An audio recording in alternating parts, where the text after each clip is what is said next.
Pero vamos un paso más allá. Me da mucho gusto que esta noche esté aquí Alberto Barranco, columnista especializado en temas de finanzas. Gracias, Alberto, maestro, por estar por acá. Gracias. ¿Cómo le va? Muy bien, muchas gracias. Qué gusto que esté por acá. De verdad, Alberto. Y Gonzalo Soto, editor de Bloomberg Business Week. Gonzalo, ¿cómo estás, ya Javier? colaborador estrella de este programa. Muchas gracias por estar por acá, Muchas Gonzalo. gracias por invitarme. A ver, pues partamos del escándalo, de todo lo que... La verdad es que yo me doy cuenta o tengo la temperatura de que un tema es relevante cuando ya llega el WhatsApp de mi familia. Me dicen, oye, ¿qué pasó con las tarjetas? ¿Voy a poder pagar, cobrar, etcétera? Entonces, a ver, si quieres, Gonzalo, platícanos un poco la historia de lo que sucedió en los últimos días y por qué estamos hablando de banca electrónica en este momento. Te platico la historia de lo que tenemos y de lo que hemos podido ir tomando de las piezas de las cuales nos hemos podido ir haciendo. Todavía hay mucha falta de información respecto de qué ha sucedido, pero bueno, la situación es lo siguiente.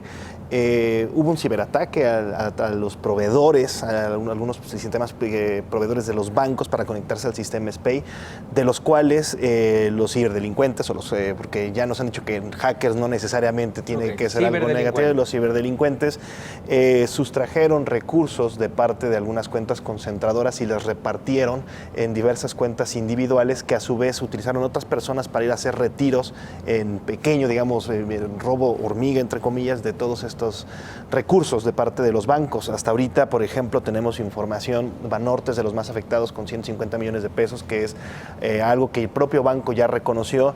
Hay otras instituciones financieras que también han sido afectadas. Y ahora viene la siguiente pregunta. Bueno, al cuentaviente esto le ha afectado directamente de que le hayan sustraído dinero, que no vaya a tener dinero en su cuenta. Realmente no. El problema es la afectación paralela que ha habido, que no puedo pagar, que no me han depositado, que ha habido una lentitud en los sistemas financieros, que la app no ha funcionado, que el domingo con algunas tarjetas bancarias ahí sí no puedes pagar. Exactamente, en esa parte es donde y entonces la pregunta, Alberto, es ¿dinero de quién?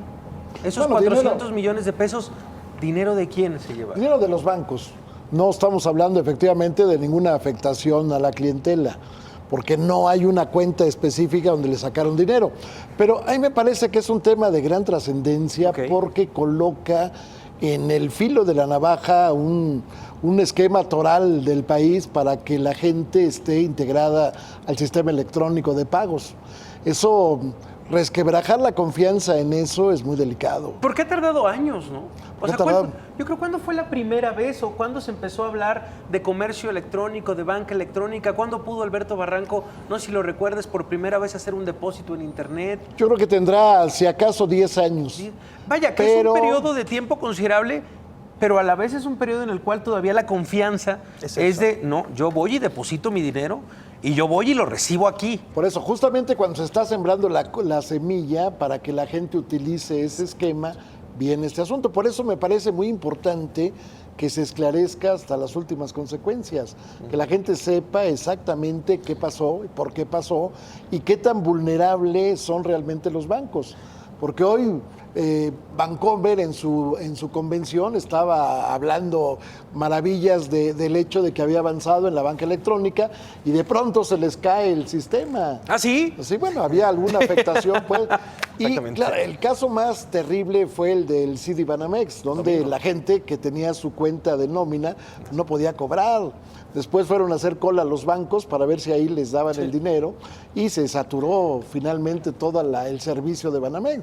Pero yo creo que el punto fino, la cuestión más importante aquí es que se cuide, que se vulnere la confianza en este tipo de realidades, pues, que están ahí. Es el México moderno, que hay que aceptarlo. Y que es muy frágil. A ver, es tan frágil, por ejemplo, y ha sido un proceso bastante lento, entre comillas, el hecho de, primero, la bancarización de todos los mexicanos y después que los mexicanos que ya están bancarizados se atrevan o se involucren más en el tema de la banca electrónica. ¿Cómo sabemos que todavía no estamos ni siquiera ahí? A ver, Amazon, por ejemplo, te permite hacer los pagos en efectivo en Oxxo. O sea, ese tipo de cosas que son herramientas para enganchar poco a poco al usuario. En ese país estamos y en ese momento estamos cuando de repente viene algo así. Entonces mucha gente dice, espérame, a ver, creo que no es tan seguro. Leí una noticia, no sé si sea verdad, pero que hasta hace nada, a partir de este problema, se creó el área de ciberseguridad ya como como un ente del Banco de México, ya como un ente organizado. Tengo entendido que cada banco debe de tener su área de ciberseguridad, pero que no había un ente que los conjuntara. Este martes lo acaba de anunciar Banco de México, la dirección especializada en temas de materia de ciberseguridad. Es de Ripley eso, ¿no? Es increíble que solamente cuando suceden las cosas es cuando reacciona. Realmente, digo, no, tenemos que ser preventivos, no reactivos. Ese es un... Bueno, es que hasta Hollywood nos ha enseñado, ¿no? O sea, los últimos 20 años las películas son de me robo dinero desde una computadora, Así punto. es, correcto. Entonces, me parece increíble eso de Banjico, que se haya creado este martes, se haya anunciado esta área de ciberseguridad. Dices, bueno, ¿en qué año estamos? O sea, tomando en cuenta que la primera transferencia electrónica se hizo por lo menos hace 10. Bueno, debe tener más tiempo, pero 10 años a partir de que ya se popularizó, tal vez. Y sobre todo con la antigüedad que tiene el SPEI y con el peso específico que le había estado dando Banco de México a este sistema para poder realizar transferencias interbancarias. Sí resulta interesante ver qué tan atrasados estamos, pero no nada más Banco de México. Por ejemplo, la propia autoridad judicial del país, tenemos la policía cibernética. Francamente, y no sé, ustedes ayúdenme, yo no recuerdo la última vez que la Policía Cibernética del Gobierno Federal anunció una gran detención o un gran golpe o detectara de manera sistémica un riesgo al sistema financiero de este país. O sea, sí, no, yo no lo recuerdo. Es un asunto grave porque involucra seguridad nacional. No estamos hablando solamente de una afectación a bancos, incluso ni siquiera, si fuera el caso, ahorradores. Estamos hablando de seguridad nacional, que, bueno, ¿en qué momento se vulneran todos los sistemas? El propio sistema de cómputo para la elección de presidente de la República, ¿en qué momento se puede vulnerar? Hoy el INE salió a decir, ¿no? O sea, hoy el INE como que yo creo que la pregunta fue esa, general, y el INE salió a decir, no, nuestros sistemas también. Pero el tema es, bueno, pues vaya, nos habían dicho que los sistemas de seguridad también de los bancos estaban bien. Somos vulnerables, esa es la situación, tanto con el gobierno federal como las instituciones financieras. Somos vulnerables también como usuarios. Vaya, hay N cantidad de maneras en las cuales los ciberdelincuentes pueden acceder a tus cuentas, pueden acceder a tu información personal, pueden acceder a tus passwords, a tus claves bancarias. Y no tenemos todavía primero, la cultura financiera y segundo, no entendemos cuál es la dimensión del problema como sociedad cuando somos tan vulnerables en el sistema financiero. Es algo serio, es nuestro dinero y es el dinero también, vaya, de Banco de México, de las instituciones financieras. ¿En quién confías? ¿No? A ver, recuperemos un poco cómo fue el modus operandi del negocio, de este robo. A ver, entonces, ¿se meten a los sistemas de los bancos? A los proveedores, hay sistemas de proveedores con los que los bancos privados se conectaban SPEI y por ahí parece ser que esa es una de las versiones que están manejando, por ahí se colaron hacia los sistemas bancarios y sustrajeron recursos de las cuentas concentradoras de los bancos, mismas que se fueron dispersando a otras cuentas más en pequeño. Partieron, digamos, los recursos, los fueron pulverizando. O sea, pero partir 400 millones de pesos. Sí, claro. Vale, por lo menos es lo que se sabe. Es lo que se sabe, sí. Probablemente yo calculo que sea más. Pero bueno, oficialmente son entre 300 y 400 millones de pesos. Pero, o sea, ¿lo pulverizas para sacarlo desde un cajero? Desde una cuenta bancaria. O desde cualquier cuenta bancaria. La información que tenemos es que es de ventanilla. En algunas sucursales bancarias iban a ventanilla y realizaban las operaciones. Ahora, tienen que ser muchas operaciones. No, bueno, debe de ser una cuenta. Y es aquí donde surge otra duda. ¿Cuánto tiempo realmente ocurrió eso? ¿Durante cuánto tiempo? ¿De cuánto tiempo fue la ventana en la cual los delincuentes pudieron sustraer el dinero directamente de las instituciones bancarias? Sí, no, es que, a ver, uno trata de imaginar este modus operandi que nos está pintando la información oficial y uno pensaría que se necesita una red de 1,000 personas por lo menos para sacar. Digo, ¿por qué? Porque, vaya, si quieres sacar más de 100,000 pesos, vaya, es un proceso en el cual se tiene que hacer una serie de firmas, se revisan varias cosas, no es cualquier cosa, no es un proceso rápido como sacar 10,000, 20,000 pesos. Entonces, si hacemos si tratamos de detenernos un poco en el cómo, pues vaya, se abre de una red entonces de miles de personas avisadas o coordinadas. Ahora, la otra pregunta es si eso se dio al interior del país o al exterior.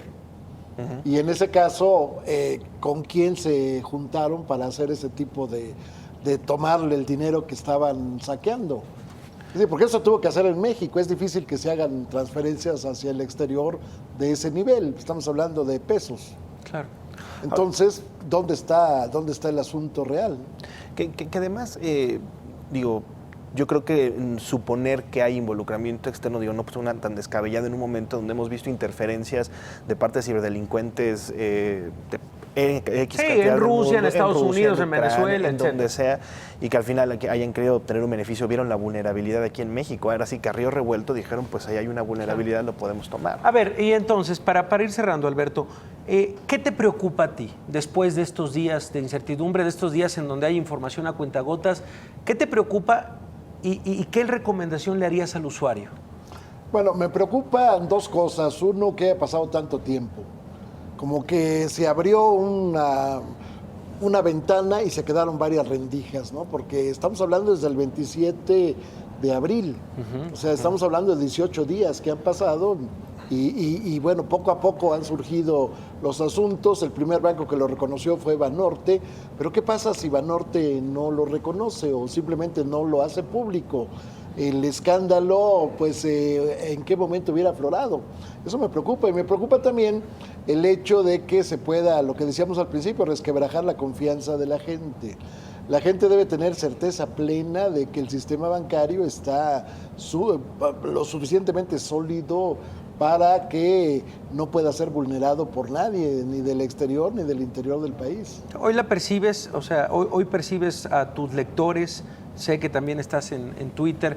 ¿Te ha llegado en los últimos días la preocupación de la gente de decir, bueno, me quedo en el dinero, lo meto, no lo meto? ¿Qué te está diciendo las redes? Sí, bueno, evidentemente la gente, yo tengo un programa de radio también, la gente me llama para preguntar eso, si hay seguridad en los bancos. Si uno tiene necesariamente que decirle que sí, vamos, sería irresponsable de parte de uno decir no hay. Pero, bueno, pues queda la duda de qué tan vulnerable realmente somos. Claro. Se hace más difícil tener esa confianza de decir que sí, los bancos son la institución más segura para guardar tu dinero. A mí me preocupan dos cosas. La primera es que tenemos apenas las primeras piezas de información de cómo se fue realizando este ataque a varios días de que haya sucedido. Nos falta entender cómo fue, digamos, la operación, quiénes estuvieron involucrados, si hubo colusión interna por parte de los bancos, si hubo alguien dentro de las instituciones financieras. Hay todavía una cantidad de preguntas. Hay demasiadas preguntas todavía abiertas y creo que las preguntas más importantes todavía están por resolverse. Sí, porque no es la primera vez. Correcto. Hay que decirlo. No es la primera vez que sucede. Correcto. Debe de ser una manera de robar ya focalizado, ya localizada en otros países. Así que, bueno, lo que a mí más me sorprende tal vez es la manera en la que la información no fluye, la manera en la que todo se maneja en una nebulosa, en donde no se dice claramente, oye, a ver, fue un ciberataque desde México, desde tal lugar. Uno esperaría que en este tipo de circunstancias, pues vaya, hubiera prácticamente conferencias de prensa 2 veces al día, diciendo hemos encontrado esto, pero bueno, repetimos y volvemos a repetir que el dinero de los usuarios no se tocó, ni se va a tocar. Yo le diría a también digo, para la audiencia que nos está viendo, mañana en El Financiero traemos en primer plano una infografía tratando de explicar lo mejor posible y de la manera más sencilla qué pasó. Entonces, a lo mejor ahí podemos resolver algunas dudas. Pues las revisamos. Sí, y por supuesto leemos a Alberto Barranco. Alberto, gracias por estar esta noche por acá, gracias, de verdad, muy maestro. amable, gracias. Gracias, Alberto. Gracias también por Muchas estar por acá, gracias, Javier. querido. Bueno, pues ahí está. Nosotros